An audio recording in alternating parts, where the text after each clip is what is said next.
Hello नमस्कार दोस्तों, आप सभी का करंट अफेयर्स की क्लास में बहुत बहुत स्वागत है आप लोगों का। हम लोग देख रहे हैं घटना चक्र का करंट अफेयर्स। अगर घटना चक्र का करंट अफेयर्स की बात करें तो ये आपके रिवीजन के लिए बहुत ही महत्वपूर्ण होता है। तो आज थोड़ा लंबा क्लास चलेगा ताकि ज़्यादा से ज़्यादा हम आपको रिवीजन करा सकें। तो आइए हम लोग शुरुआत करते हैं। हम लोगों ने 3 पार्ट में इसको देखा था और ये हमारा अगला जो सीरीज है हम लोग शुरुआत करते हैं। तो आप लोगों ने यहाँ तक पढ़ा होगा, आपने ये पढ़ा होगा कि इस पहल का उद्देश्य क्या है। वनटांगिया समुदाय के युवाओं और महिलाओं के लिए रोज़गार के अवसर पैदा करना, आप लोगों ने यहाँ तक किया होगा तीसरा सीरीज में। तो हम लोग शुरुआत करते हैं हम लोग चौथा सीरीज को। तो चौथा सीरीज ये था कि भारत की प्रमुख जल विद्युत कंपनी NHPCL लिमिटेड ने 2880 मेगावाट की दिबांग बहुउद्देशीय परियोजना के लिए किसके साथ समझौता ज्ञापन पर हस्ताक्षर किया है। तो आइए हम लोग देखते हैं इसको। यहाँ से हम लोग शुरुआत करते हैं, किसके साथ ज्ञापन समझौता किया है। तो हम लोग ये देखते हैं,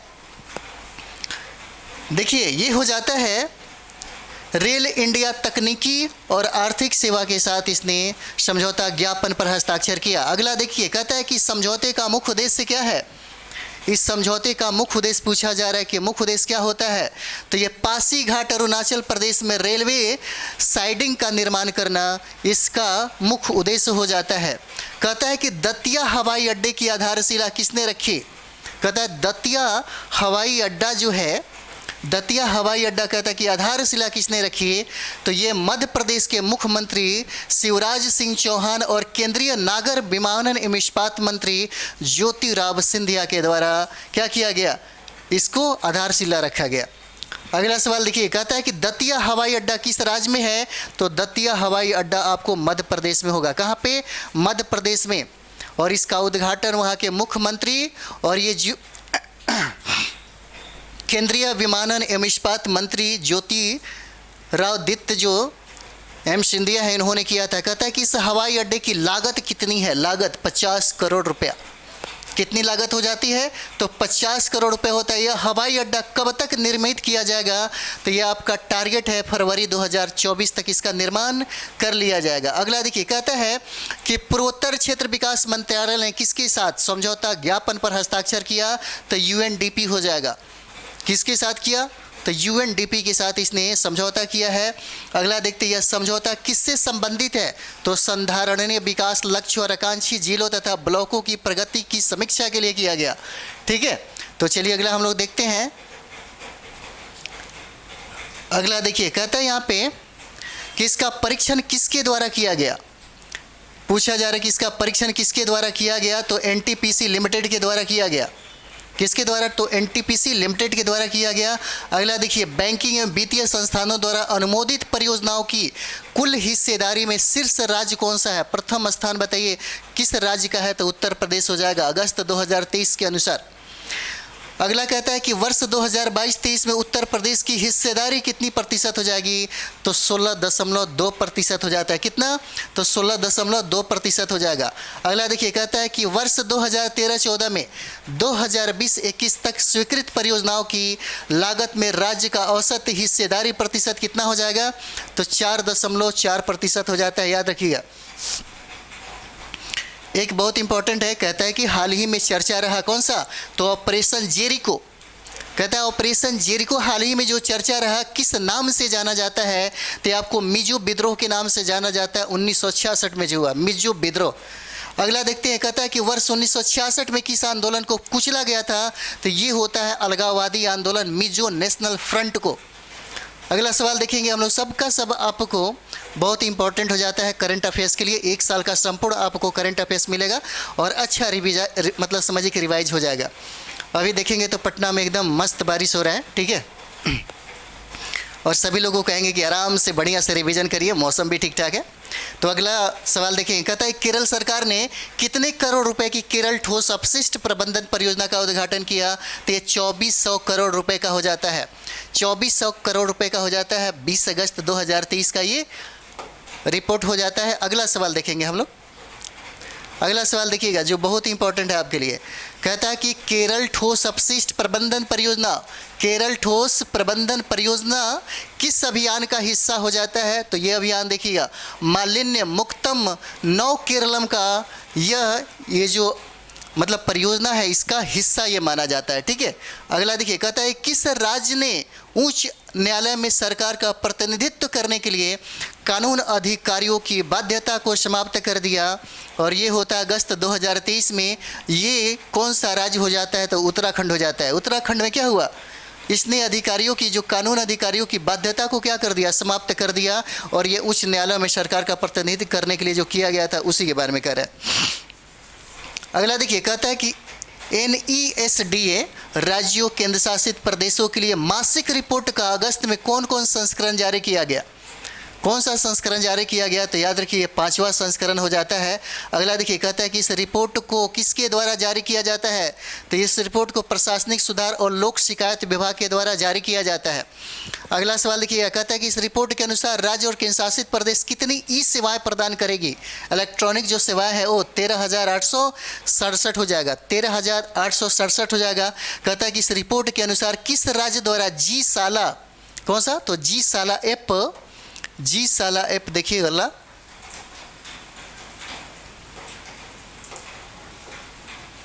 कहता है जी साला ऐप क्या किया? विकसित किया गया है।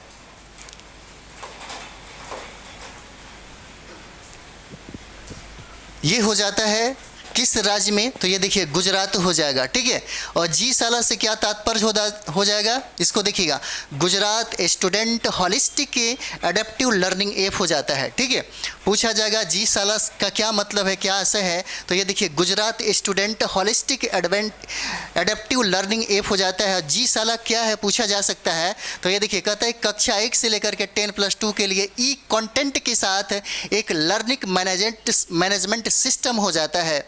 ठीक है, कहता है कि इस रिपोर्ट के अनुसार किस राज्य द्वारा शिक्षा का अधिकार पोर्टल के माध्यम से 100% सीटों के लिए ऑनलाइन और केंद्रीकृत प्रणाली का उपयोग किया गया?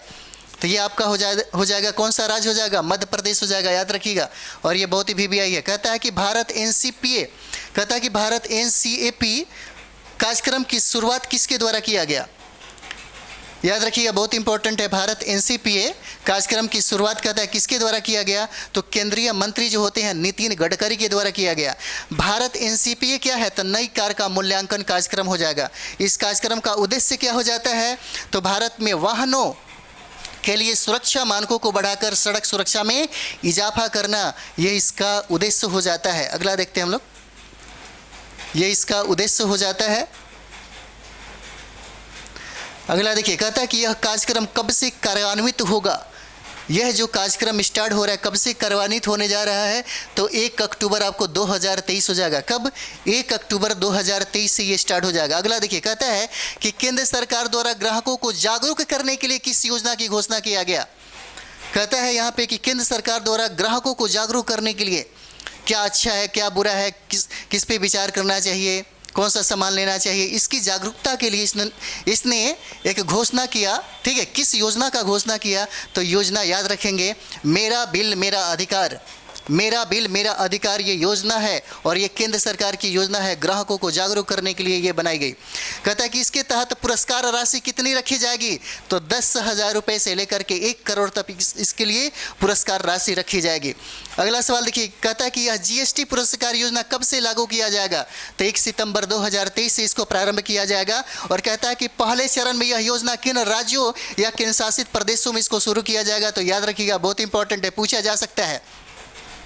कहता है कि पहली योजना जो है किन चरणों में? तो पहला चरण याद रखेंगे, पहला चरण में असम में लागू किया जाएगा। गुजरात, हरियाणा, पुडुचेरी, दमन और दीव और दादरा नगर हवेली में इसको लागू किया जा रहा है।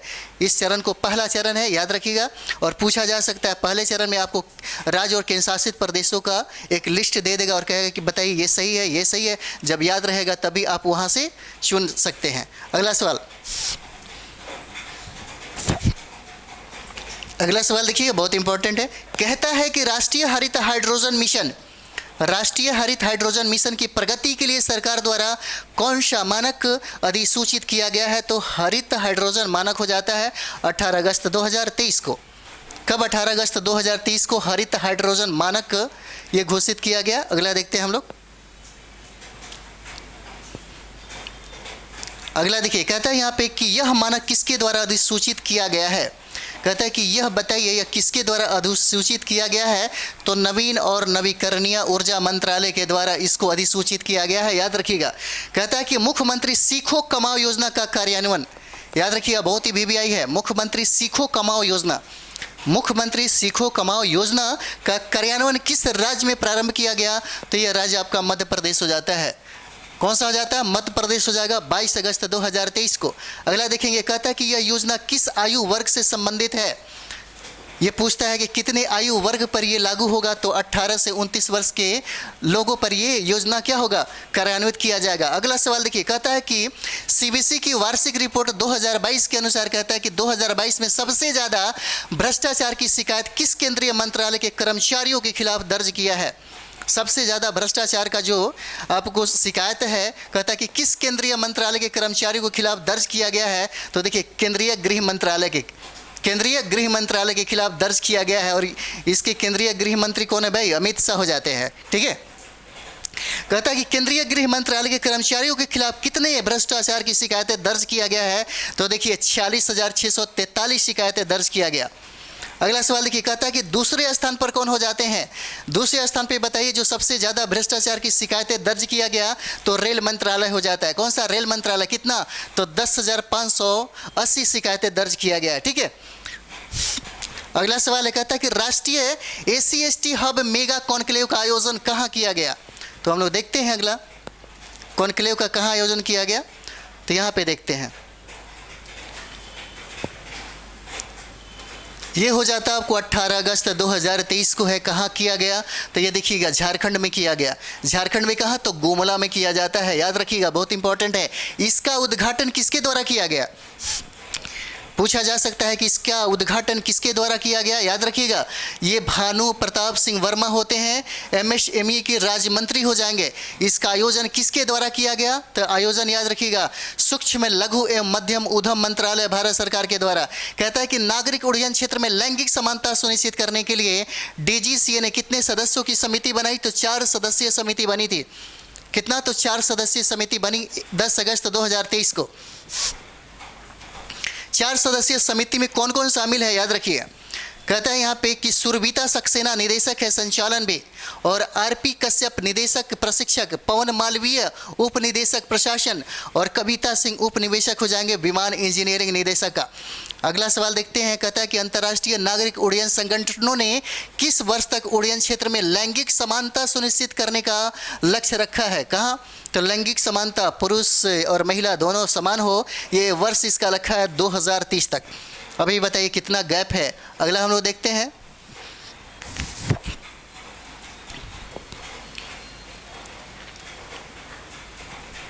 अगला देखते हैं। अगला देखिए, कहता है कि भारतीय राष्ट्रीय महासागर सूचना सेवा केंद्र ने नाविकों के लिए कौन सा ऐप लॉन्च किया? तो नाविकों के लिए ऐप लॉन्च किया जिसका नाम है समुद्र ऐप हो जाएगा। कौन सा? तो समुद्र ऐप हो जाएगा, याद रखिएगा। अगला सवाल कहता है कि भारतीय राष्ट्रीय महासागर सूचना सेवा केंद्र कहाँ स्थित है? सूचना सेवा केंद्र कहता है कि कहाँ स्थित है? तो हैदराबाद हो जाएगा। और कहता है कि INCOIS की स्थापना कब किया गया? तो 1999 हो जाएगा, वर्ष 1999 हो जाता है।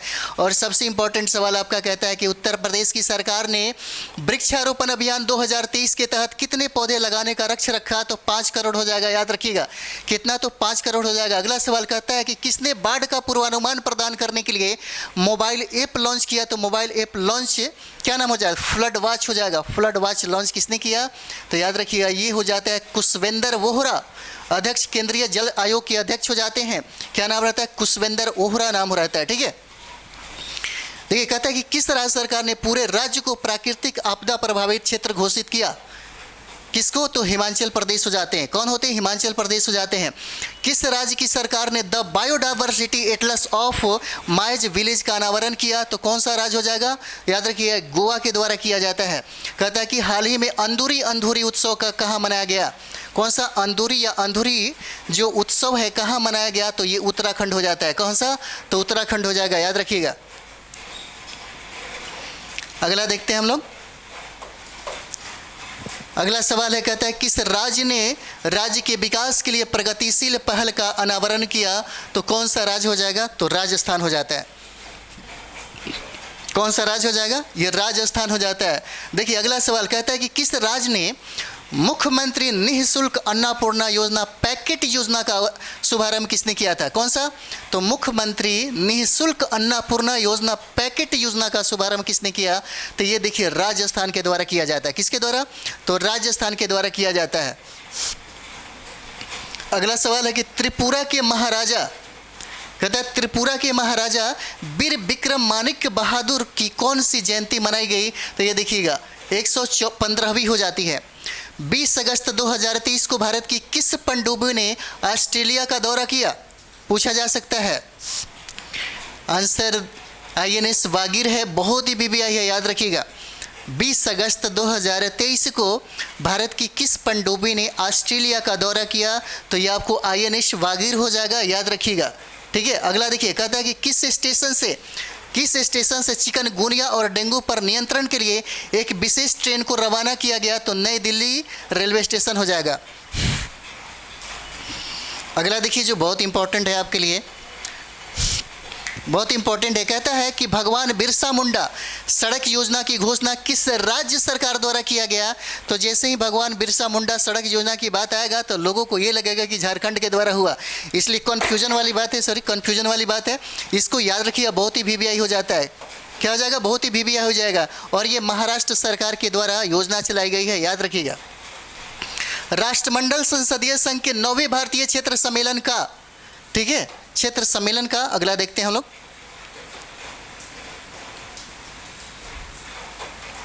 सम्मेलन का आयोजन कहता है कि कहाँ किया गया? तो याद रखिए ये राजस्थान में किया गया। कहाँ पे? तो उदयपुर में हो जाता है। राजस्थान कहाँ? उदयपुर में किया गया। अगला सवाल देखते हैं, कहता है कि इसका उद्घाटन किसके द्वारा किया गया है? इसका उद्घाटन किसके द्वारा किया गया है? तो लोकसभा अध्यक्ष हो जाते हैं। कौन होते हैं? ओम बिरला के द्वारा किया जाता है। कहता है कि इस सम्मेलन का विषय बताइए क्या होता है? इस सम्मेलन का विषय क्या हो जाएगा? तो डिजिटल युग में लोकतंत्र और सुशासन को मजबूत बनाना। क्या हो जाएगा? लोकतंत्र और सुशासन को मजबूत बनाना इस सम्मेलन का विषय हो जाता है। अगला सवाल कहता है कि सम्मेलन का समापन भाषण किसके द्वारा दिया गया? तो उपराष्ट्रपति के द्वारा दिया गया, जिनका नाम है जगदीप धनखड़ के द्वारा दिया गया। ठीक है, अगला सवाल देखिए, कहता है कि अखिल भारतीय वृक्षारोपण अभियान के तहत 4 करोड़वां पौधा किसके द्वारा लगाया गया? कौन सा? 4 करोड़वां पौधा। और ये केंद्रीय गृह मंत्री हैं जिनका नाम है अमित शाह, उन्हीं के द्वारा ये लगाया गया। कौन सा? तो 4 करोड़वां पौधा लगाया गया। ठीक है, अगला सवाल कि यह पौधा कहाँ लगाया गया? तो CRPF group centre greater Noida में इसको लगाया गया। अगला सवाल देखिए, कहता है कि इस अभियान के तहत कब तक 5 करोड़ पेड़ लगाने का लक्ष्य रखा गया है? तो ये पेड़ लगाने का लक्ष्य जो है दिसंबर 2023 तक इसका लक्ष्य है। ठीक है, अगला सवाल देखिए, कहता है कि यह अभियान किसके द्वारा चलाया जा रहा है? तो यह अभियान आपको केंद्रीय गृह मंत्रालय के द्वारा चलाया जा रहा है। ठीक है, अगला सवाल देखेंगे हम लोग।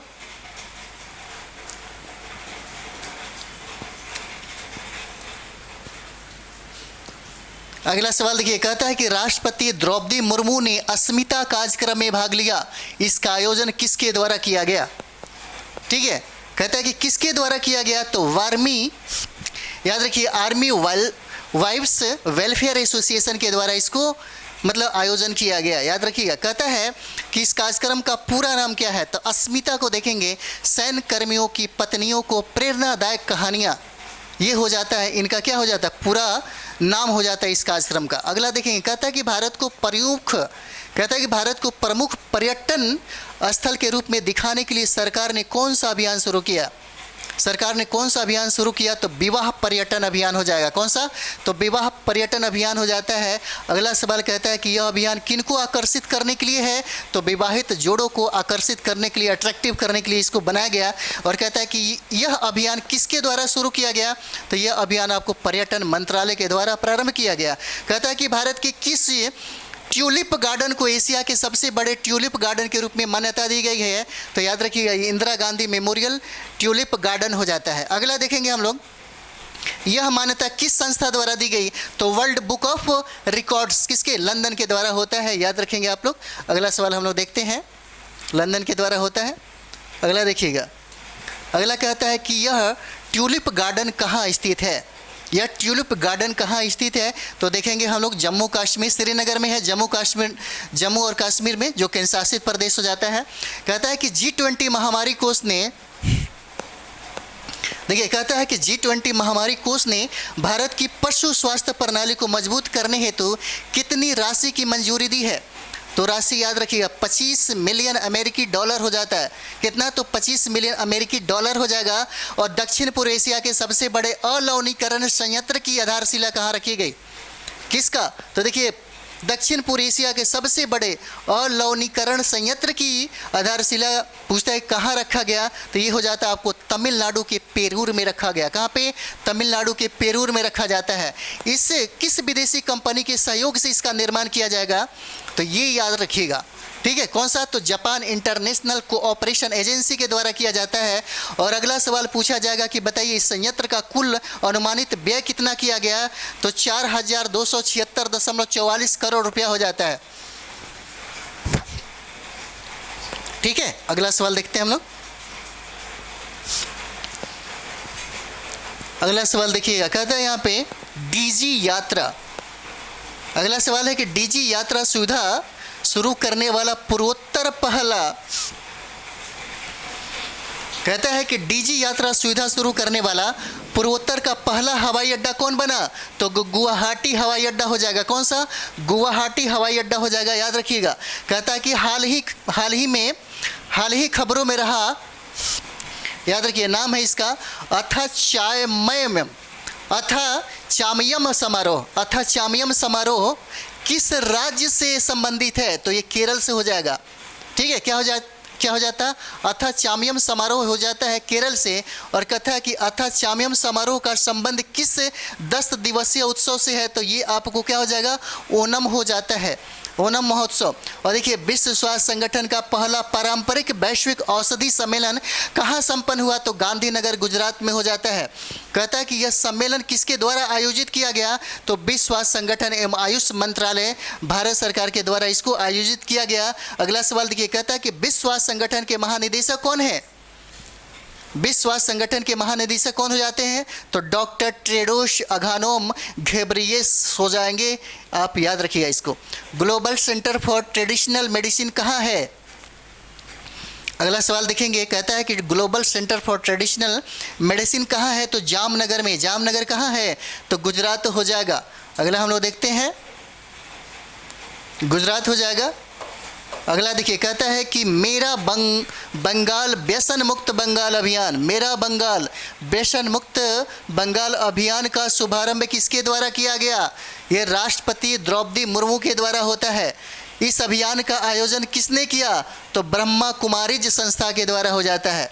अगला देखिए, कहता है कि U20 सम्मेलन कहाँ आयोजित किया गया, तो उत्तर प्रदेश में। उत्तर प्रदेश में कहाँ, तो वाराणसी में किया गया। कहता है कि यह सम्मेलन किसके द्वारा आयोजित किया गया, तो युवा कार्यक्रम और खेल मंत्रालय भारत सरकार के द्वारा किया गया। अगला सवाल कहता है विश्व के सबसे ऊंचे लिकारो मिगला फुकचे मोटर मार्ग का निर्माण कहाँ किया जा रहा है, तो पूर्वी लद्दाख में किया जा रहा है, याद रखिएगा पूर्वी लद्दाख हो जाएगा। अगला देखिएगा, कहता है इस मार्ग का निर्माण किसके द्वारा किया गया, तो सीमा सड़क संगठन के द्वारा होता है। इस सड़क मार्ग की लंबाई कह रहा है कि लंबाई कितना है, तो 64 किलोमीटर। कहता है कि इस सड़क कितने फीट की ऊंचाई पर है, तो 19,400 फीट हो जाता है। और कहता है कि वर्तमान में जो बहुत बीबी है, ये याद रखिएगा, वर्तमान में दुनिया का सबसे ऊंचा मोटर मार्ग कौन सा है, तो उमलिंगला दर्रा हो जाएगा आपको लद्दाख में, याद रखिएगा।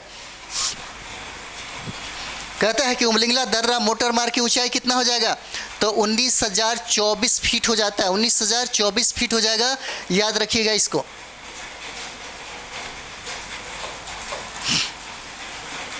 कहता है कि इस महत्वाकांक्षी परियोजना का बजट कितना निर्धारित है, कितना बजट कितना रखा गया, तो ये देखिए 520 करोड़ रुपया रखा गया। अगला सवाल देखेंगे, कहता है कि सरकार ने सिटी बस संचालन, कौन सा सिटी बस संचालन के विस्तार के लिए किस बस सेवा को मंजूरी दिया है, तो PME बस सेवा हो जाएगा।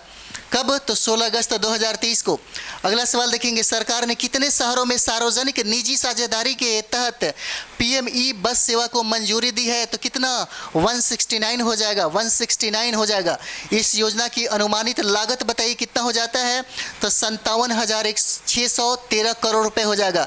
कहता है कि यह योजना कितने वर्षों तक बस संचालन में सहयोग करेगा, तो 10 वर्ष तक हो जाएगा। ठीक है, अगला सवाल देखिए, कहता है कि इस योजना में ग्रीन अर्बन मोबिलिटी पहल के तहत कितने शहर शामिल किए गए हैं, तो 181 शहर हो जाते हैं। कहता है कि नेहरू मेमोरियल संग्रहालय और पुस्तकालय का, देखते हैं, नेहरू मेमोरियल संग्रहालय और पुस्तकालय का, देखिए पुस्तकालय का नाम बदलकर आधिकारिक रूप से क्या कर दिया गया है। इस बार देखिएगा, इस बार बहुत सारे चीज़ों का नाम बदल करके स्टूडेंट के लिए मतलब समझिए कि टेंशन पैदा कर दिया राजनीति सरकार ने, और भारतीय जनता पार्टी ने यह काम सबसे ज़्यादा किया है। तो नाम बदलकर आधिकारिक रूप से क्या कर दिया गया, तो प्रधानमंत्री संग्रहालय और पुस्तकालय सोसाइटी। ठीक है, प्रधानमंत्री संग्रहालय और पुस्तकालय सोसाइटी कर दिया है। ठीक है, अगला सवाल देखते हैं, कहता है कि नाम बदलने का निर्णय कब लिया गया, तो ये देखिए जून 2023 हो जाता है। ठीक है, कहता है कि सरकारी अस्पताल में मुफ्त YPF, कौन सा, मुफ्त IVF सुविधा प्रदान करने वाला देश का पहला राज्य, पूछता है कि पहला राज्य कौन सा हो जाएगा, तो पहला राज्य याद रखिए बहुत VVI है, बहुत ही VVI है। किसके लिए, तो देखिए IVF हो जाएगा, ये गोवा हो जाता है। कौन सा, गोवा हो जाएगा। किस राज्य ने अबुआ आवास योजना की घोषणा की है, कौन सा, अबुआ आवास घोषणा योजना का घोषणा है किसने किया, तो झारखंड के द्वारा। राज्य ने अबुआ आवास योजना की घोषणा किसके द्वारा, झारखंड हो जाएगा। हाल ही में भगत ब्रिज का उद्घाटन कहाँ किया गया, तो जम्मू कश्मीर हो जाता है। कहता है कि यह ब्रिज कितना लंबा है, तो 115 फीट हो जाएगा। कहता है कि 117A फ्रिगेट की 6ठे पोत का शुभारंभ कहाँ किया गया, तो ये हो जाता है आपको कोलकाता में। कहाँ, कोलकाता। कब, 17 अगस्त 2023 को। इस पोत का क्या नाम है, तो बिंदगिरी हो जाएगा, याद रखिएगा, बिंदगिरी हो जाता है। अगला देखते हैं हम लोग,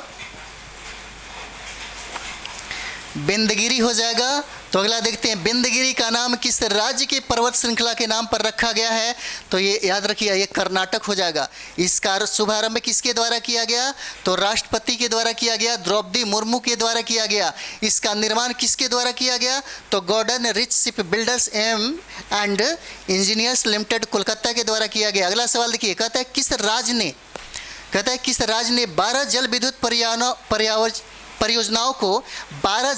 परियोजनाओं को आवंटित करने के लिए केंद्र सरकार के 3 सार्वजनिक उपक्रमों के साथ एक समझौता ज्ञापन पर हस्ताक्षर किया। कहता है कि बताइए किस राज्य ने, तो अरुणाचल प्रदेश हो जाएगा, याद रखिएगा।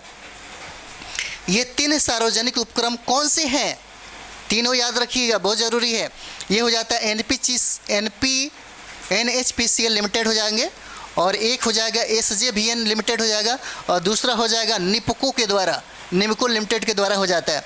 देखिए NHPCL लिमिटेड पहले किस नाम से जाना जाता है, इसको देखिएगा।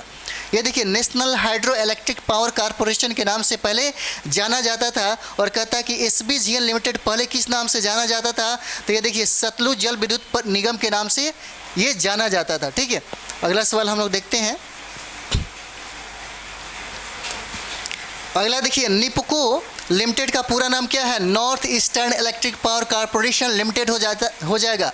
अगला देखिए, कहता है कि किसके द्वारा ठाणे में 13.38 किलोमीटर लंबे तटीय सड़क परियोजना की मंजूरी प्रदान किया गया। ये होता है आपको 10 अगस्त MCHMA के द्वारा। कहता है कि इस सड़क परियोजना की लागत कितनी है, तो 2170 करोड़ रुपए हो जाता है। MCZMA का पूरा नाम क्या होता है, तो महाराष्ट्र तटीय क्षेत्र प्रबंधन प्राधिकरण हो जाता है। भारत का 77वां स्वतंत्रता दिवस कब मनाया गया, तो 15 अगस्त 2023 हो जाता है। इस वर्ष के स्वतंत्रता दिवस की थीम क्या थी, तो थीम देखिए राष्ट्र प्रथम सदैव प्रथम। क्या हो जाएगा, राष्ट्र प्रथम सदैव प्रथम हो जाता है। अगला देखिए, कहता है किस राज्य ने विद्युत की कमी को पूरा करने के लिए मुख्यमंत्री सौर मिशन का शुभारंभ किया, कौन करता है, तो मेघालय के द्वारा हो जाएगा। किसके द्वारा, मेघालय के द्वारा। इस मिशन की कुल लागत कितनी है, 500 करोड़ रुपया हो जाता है। कहता है केंद्रीय स्वास्थ्य मंत्रालय द्वारा राज्यसभा में दी गई सूचना के, अगला देखिए, कहता है कि अनुसार वर्ष 2022 में किस राज्य में कैंसर के सबसे ज़्यादा मामले दर्ज किए गए, तो कैंसर का सबसे ज़्यादा मामला आपको उत्तर प्रदेश में दर्ज किया गया। अगला सवाल देखिए, कहता है यहाँ पे कि प्रधानमंत्री ने कितने स्व सहायता समूहों के माध्यम से महिलाओं को ड्रोन चलाने का प्रशिक्षण देने की नई योजना की घोषणा की गई है, तो 15,000 हो जाएगा। नागालैंड की पहली नागा पारंपरिक व्यंजन प्रयोगशाला कहाँ शुरू की गई, तो आपको जफ्फू क्रिश्चियन कॉलेज हो जाता है, कहाँ पे, कोहिमा हो जाएगा। कहता है कि कौन सा भारतीय शहर विश्व कॉफ़ी सम्मेलन के 5वें संस्करण की मेज़बानी करेगा, तो ये आपके बेंगलुरु हो जाएगा। अगला सवाल कहता है कि कौन सा भारतीय राज्य कुल उत्पादन के 70% से अधिक के साथ कॉफ़ी का सबसे बड़ा उत्पादक है, तो कॉफ़ी का सर्वाधिक उत्पादक कौन हो जाता है, कर्नाटक हो जाएगा। Aspiring for super miles in the city of evolving consciousness विषय का सम्मेलन कहता है कहाँ आयोजित किया गया, तो ओरोविले में किया गया। ओरोविले कहाँ पे, पुडुचेरी में। अगला सवाल कि सम्मेलन का उद्घाटन किसके द्वारा किया गया, तो राष्ट्रपति द्रौपदी मुर्मू के द्वारा होता है। ठीक है, अगला सवाल हम लोग देखते हैं, राष्ट्रपति द्रौपदी मुर्मू के द्वारा होता है। अगला देखिएगा, कहता है कि किस राज्य की विधानसभा ने सर्वसम्मति से समान नागरिक संहिता के खिलाफ सर्वसम्मति से प्रस्ताव पारित किया, तो कौन हो जाएगा, केरल हो जाता है। कहता है कि किस राज्य ने हस्तशिल्प एवं हथकरघा निगम का नाम बदलकर हेमक्राफ्ट निगम करने की घोषणा किया है, कौन हो जाएगा, हिमाचल प्रदेश हो जाएगा। किस जाति समुदाय के उपवर्गीय की जांच हेतु गठित रोहिणी आयोग ने राष्ट्रपति को अपनी रिपोर्ट सौंपी, तो अन्य पिछड़ा वर्ग हो जाता है, कौन, अन्य पिछड़ा वर्ग हो जाता है, ओबीसी। ठीक है, इस आयोग का गठन कब किया गया, तो अक्टूबर 2017 में किया जाता है। कहता है कि इस आयोग का गठन संविधान के किस अनुच्छेद में है, तो अनुच्छेद आपको 340 में हो जाता है।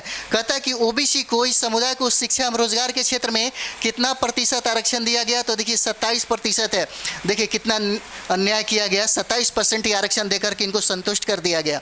इनकी आबादी अगर देखेंगे कि भारत में 52% है, सबसे ज़्यादा 52% है। ठीक है, लेकिन आरक्षण अम्बेडकर के द्वारा देखिएगा कैसे कैसे किया गया और राजनीतिक पार्टियों ने इनको सबसे कम में संतोष तनाव पैदा करने वाला काम किया है, 27%। ठीक है, चलिए छोड़िए सब बात, अगला देखते हैं।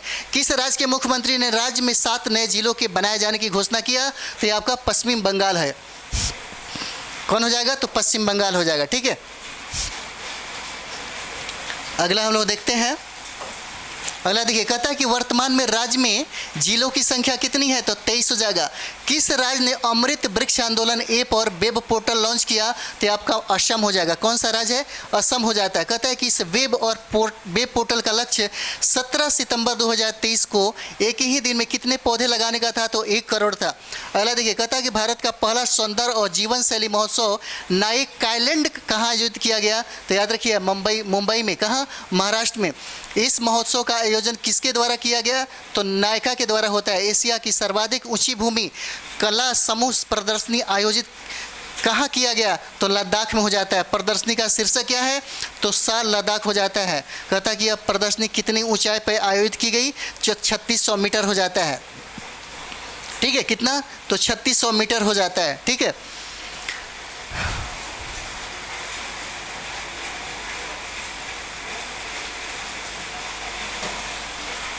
इस सेशन को हम लोग यहीं पे ख़त्म करते हैं। अगला बार हम थोड़ा सा लंबा कराएंगे, सॉरी इसके लिए, तो क्योंकि आवाज़ थोड़ा सा बाहर से ये हो रहा है। तो चलिए इस सेशन के लिए थोड़ा सा ज़्यादा से ज़्यादा आप लोग शेयर करें, लाइक सब्सक्राइब कमेंट्स भी करें, और आप अपने दोस्तों के बीच में इसको ज़्यादा से ज़्यादा शेयर करें। थैंक यू वेरी मच आप सभी लोगों को।